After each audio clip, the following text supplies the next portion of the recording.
बदल जाएगा। Prothrombin thrombin में बदल गया। अब ये थ्रोम्बिन क्या करेगा, ये भी कहता है कि हमसे अकेले नहीं होगा, लौंडों को और बुलाना पड़ेगा। तो और लौंडे कहाँ से आएंगे, तो अगला लौंडा है आपका फाइब्रिनोजन। तो थ्रोम्बिन मिलेगा फाइब्रिनोजन के साथ। अब जब थ्रोम्बिन फाइब्रिनोजन के साथ मिल जाएगा तो ये निर्माण करेगा फाइब्रिन प्रोटीन का निर्माण करेगा। किसका, फाइब्रिन प्रोटीन का निर्माण करेगा। अब जब फाइब्रिन प्रोटीन का निर्माण हो गया, ये फाइब्रिन कहता है कि हम अकेला ही काफी हैं, तुम लोग भाग जाओ यहाँ से, नहीं तो लतिया देंगे तुमको। क्यों लतिया देगा, क्योंकि ये इसके पास अकेले पावर आ जाती है, क्योंकि इन सबके संयोग से ये अकेले बना हुआ है। हमारे ब्लड में एक हिपैरिन नामक पदार्थ पाया जाता है। हिपैरिन क्या करता है, ये जितने भी रुधिराणु अगर रास्ते में रुके तो डंडा लेकर दौड़ाता रहता है, भाग यहाँ से, चलो चलो अपना काम करो जल्दी जल्दी। ये क्या करता है, ये दौड़ा दौड़ के उनको उन सबको काम करवाता रहता है कि तुम्हारा जो काम है अपना बाबू आप अच्छे से काम करो, फालतू में एक जगह खड़े होकर बकैती ना करो। तो ये सभी रुधिराणुओं को, आरबीसी डब्ल्यूबीसी प्लेटलेट्स को, इन सभी रुधिराणुओं के दौड़ाता रहता है डंडा लेकर।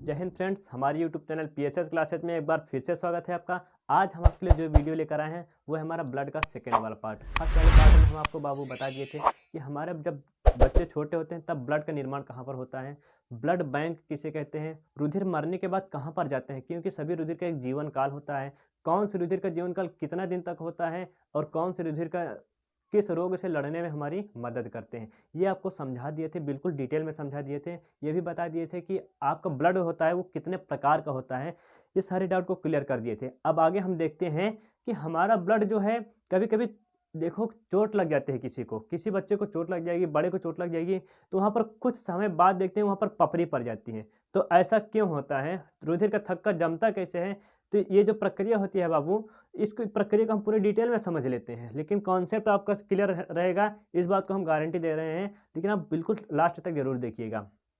स्टार्ट करने से पहले एक चीज़ और आपको बता दे रहे हैं, जो हमारा ब्लड होता है ना बाबू, ब्लड में कई तरह के प्रोटीन मिले होते हैं। अब वो प्रोटीन को हम आपको फर्स्ट वाले पार्ट में बता दिए हैं। जैसे आपका जो प्लाज्मा होता है, प्लाज्मा में आपका प्रोथ्रोम्बिन और फाइब्रिनोजन, ये दो प्रकार के प्रोटीन पाए जाते हैं। अब इन दो प्रोटीनों का तो अहम रोल है, विटामिन के का भी रोल है, और उसके साथ साथ रुधिर को जमने में थ्रोम्बोसाइट मींस प्लेटलेट्स का भी रोल है। अब यहाँ पर देखिए स्टार्ट कैसे होता है, ये ब्लड का जमना स्टार्ट कैसे होता है। ये पूरी प्रक्रिया 4 स्टेप में पूरी होती है। पहला स्टेप क्या है, जैसे ही आपका कहीं चोट लगा, रुधिर बहना शुरू हो गया, तो तुरंत खबर पहुंच जाएगी किसके पास, प्लेटलेट्स के पास। प्लेटलेट्स जैसे ही खबर पहुंचेगा तो वो तुरंत आएगा झांकने, कहाँ है, कहाँ खुला है रोग, घावना कहाँ हुआ है। तो जैसे झांकने आएगा तो ये हवा के संपर्क में जैसे ही आएगा, जैसे झांकने आया तो हवा इसको लगेगी जरूर, और जैसे हवा लगी तो ये बदल जाएगा, अपना रंग बदल लेता है। तो रंग बदलने पर ये थ्रोम्बोप्लास्टिन कहलाता है। जैसे ये अपना रंग बदलेगा तो थ्रोम्बोप्लास्टिन बन जाता है। ये पहला स्टेप हो गया। सेकेंड वाला स्टेप आ जाता है, जैसे थ्रोम्बोप्लास्टिन, थ्रोम्बोप्लास्टिन कैल्शियम के साथ मित्रता करता है, कहता है कि हम और आप मित्र हैं, इस मित्रता करने के बाद इस घाव को बंद करना है। तो जैसे ये दोनों मित्रता करेंगे, कहेंगे हम और आप काफ़ी नहीं हैं, औरों को बुलाना, लौंडों को बुलाना पड़ेगा। तो लौंडो कौन कौन से हैं, तो पहला लौंडा है प्रोथ्रोम्बिन।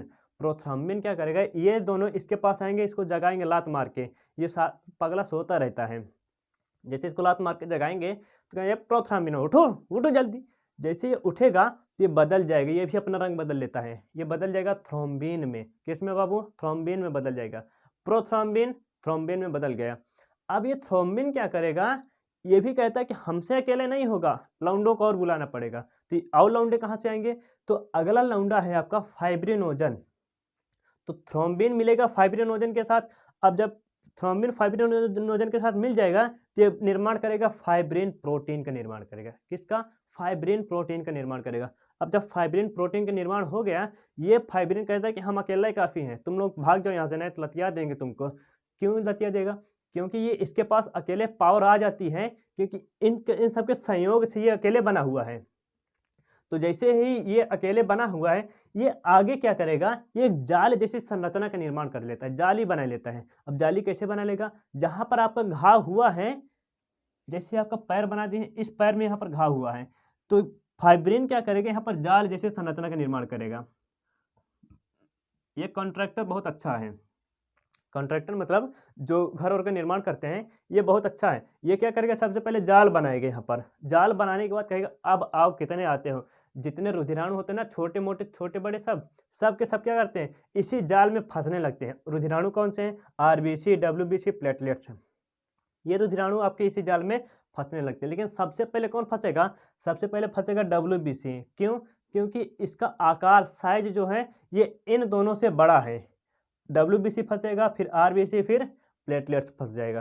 तो यहाँ पर सभी लोग फंस जाते हैं। अब जब फंसेंगे तो यहाँ पर हवा तो लगातार बह रही है, हवा के संपर्क में तो आ रहा है, तो धीरे धीरे यहाँ पर आपका सूख जाता है। तो जो सूख जाता है ना बाबू, जो आपका लाल लाल लेयर दिख जाती है, उस लेयर को कहते हैं रुधिर का थक्का जमना। क्लियर हो गया। तो रुधिर को थक्का जमने की प्रक्रिया आपको समझ में आ गई। अब आगे समझ लेते हैं कि हमें कभी कभी जो है सुई लगाने पर यहाँ पर दर्द क्यों होने लगता है। कुछ पगला डॉक्टर झोला छाप होते हैं ना, वो सुइयाँ लगाते हैं तो यहाँ पर दर्द होने लगता है। कुछ 2-3 दिन के अंदर यहाँ पर सूजन आ जाती है, फूल जाता है, ठोस हो जाता है बिल्कुल। तो वहाँ पर डॉक्टरों लोग क्या करते हैं, इस प्रक्रिया को समझ लेते हैं। वहाँ पर आपका जो यहाँ पर दर्द होता है, ऐसा क्यों होता है, ठोस क्यों हो जाता है वहाँ पर।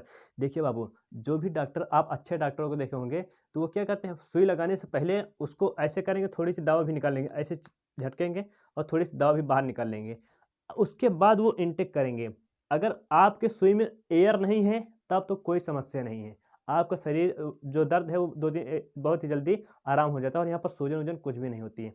लेकिन होती समस्या कहाँ पर है, जैसे वो इसको ऊपर किए और एयर इसमें बना हुआ है, जैसे हवा इसमें रहेगी थोड़ी सी भी, तुरंत घसोरेंगे सुई है ना, तो अंदर वो हवा, तो दवा भी जाएगी और हवा भी जाएगा।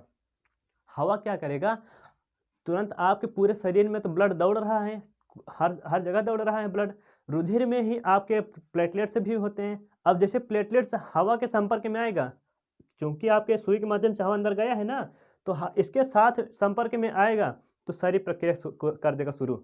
तो पहले थ्रोम्बोप्लास्टिन बनाएगा, थ्रोम्बोप्लास्टिन कैल्शियम से दोस्ती करेगा, प्रोथ्रोम्बिन का निर्माण करेगा। अब प्रोथ्रोम्बिन बन जाएगा थ्रोम्बिन में। अब थ्रोम्बिन क्या करेगा, फाइब्रिनोजन से मित्रता करके फाइब्रिन का निर्माण कर लेगा। अब फाइब्रिन क्या करेगा, अकेले जाल जैसे संरचना बना लेगा, जहाँ पर आपका हवा है ना वहाँ पर जाल बन जाएगा। अब जाल बनाने के बाद क्या करेगा, वो रुधिराणुओं को उसमें फंसा लेता है। रुधिराणु जैसे फंसते रहेंगे तो यहाँ पर रुधिर का जमा इकट्ठा हो जाएगा, जिसकी वजह से यहाँ पर आपको दर्द होने लगता है। इसे टोएंगे ना तो ठोस हो जाता है वहाँ पर। तो डॉक्टरों के पास जब भी जाएंगे ना तो कहेंगे, डॉक्टर साहब ये देखो क्या हुआ, हमारे शरीर में बहुत, ये जब से सुइयाँ लगा यहाँ पर बहुत दर्द हो रहा है और फूल भी गया है। तो डॉक्टर कहता है, वो पगला वो अपनी गलती को छुपाएगा कैसे। वो कहता है कि एक काम करो, तुम इसको गर्म पानी से इसको थोड़ा सा धो, तब सही हो जाएगा। तो डॉक्टर अपनी गलती छुपा लेते हैं यहाँ पर। वो क्या करते हैं, फिर रोगी को ये सलाह दे देते हैं, रोगी आता है यहाँ पर धोने लगता है तो सही हो जाता है। तो आपको सलाह देते हैं कि जब भी ऐसी कोई समस्या हो तो वहाँ पर क्या करोगे, आप पहले पानी गर्म करोगे, नमक और पानी गर्म करोगे, उसके बाद उसी कपड़े से थोड़ा थोड़ा सा धुलते रहना। अब यहाँ पर 2-3 बार करेंगे तो यहाँ पर आपका जो ब्लड है वो जाम हो गया है, वो बिल्कुल पिघल कर फिर से अपने रोल में आ जाएगा। यहाँ तक तो कोई दिक्कत नहीं है बाबू। अब आप इसका स्क्रीनशॉट ले लीजिए। अब हम चलते हैं अगले पार्ट में, जो बहुत ही मोस्ट इम्पोर्टेंट पार्ट है। ठीक है फ्रेंड्स, अब बिल्कुल कंसंट्रेट होकर देखिएगा, क्योंकि अब आपका जो टॉपिक चालू होने वाला है ये है जो आपके ब्लड को क्लॉट कर रहा था, रुधिर का थक्का जमा रहा था, उनके घटक कौन कौन से, कौन कौन से पदार्थ, कौन कौन से तत्व मिलकर इस प्रक्रिया को पूर्ण करते हैं, जो स्कैडिंग प्रोसेस होता है। अब यहाँ पर देखिएगा कि जो रुधिराणु होता है बाबू, ये 3 प्रकार के होते हैं, आरबीसी, डब्ल्यूबीसी और प्लेटलेट्स होता है। प्लेटलेट्स को कहते हैं हम थ्रोम्बोसाइट्स। अब थ्रोम्बोसाइट का क्या करता है ये बाबू, थ्रोम्बोसाइट थ्रोम्बोप्लास्टिन का निर्माण कर रहा था। तो ये सबसे अहम रोल निभाता है आपके ब्लड क्लॉटिंग में, मीन्स रुधिर का थक्का बनाने में सबसे अहम रोल निभाता है आपका रुधिराणु। तो पहला रुधिराणु कौन सा है, प्लेटलेट्स।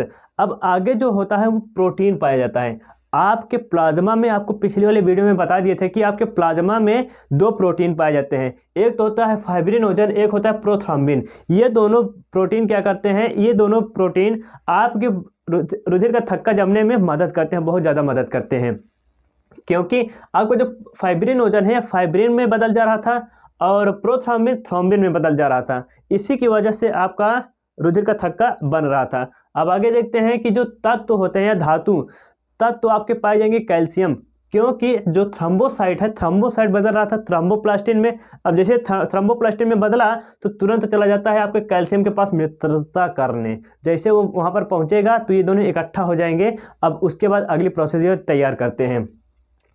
तो ये सबसे जो अहम रोल निभाते हैं वो कैल्शियम भी आपके निभाता है रुधिर को थक्का जमने में। अब आगे जाता है विटामिन के, सबसे ये महत्वपूर्ण है विटामिन के, कि जैसे आपको एग्जाम में भी पूछ लिया जाता है कि किस विटामिन की कमी से हमें रोग हो जाता है, मीन्स रुधिर का थक्का नहीं जमता है, तो वो विटामिन के की कमी से है, हमारे बॉडी में रुधिर का थक्का नहीं जम पाता। यही विटामिन के अगर हमें भरपूर मात्रा में मिलता रहे तब हमारे ये सभी सब के सब काम करेंगे। इन सब में विटामिन के का रोल होता है, क्योंकि अगर विटामिन के नहीं काम करेगा तो ये सब कुछ नहीं काम करेंगे, जितने आपके घटक हैं थक्का जमाने में ये सब कोई भी काम नहीं करेंगे। तो नियंत्रण कौन करता है बाबू? आपका विटामिन के। विटामिन के की वजह से ही ये सब के सब जो है तैयार रहते हैं काम करने के लिए, मीन्स रुधिर का थक्का जमाने के लिए। अब आगे समझ लेते हैं कि जो हमारे ब्लड में क्लॉटिंग क्यों नहीं होती है। मीन्स हमारे ब्लड में जो रुधिर है वो लगातार बहता रहता है, लेकिन हमारे शरीर में कहीं भी रुधिर का थक्का नहीं जमता। तो ऐसा क्यों होता है?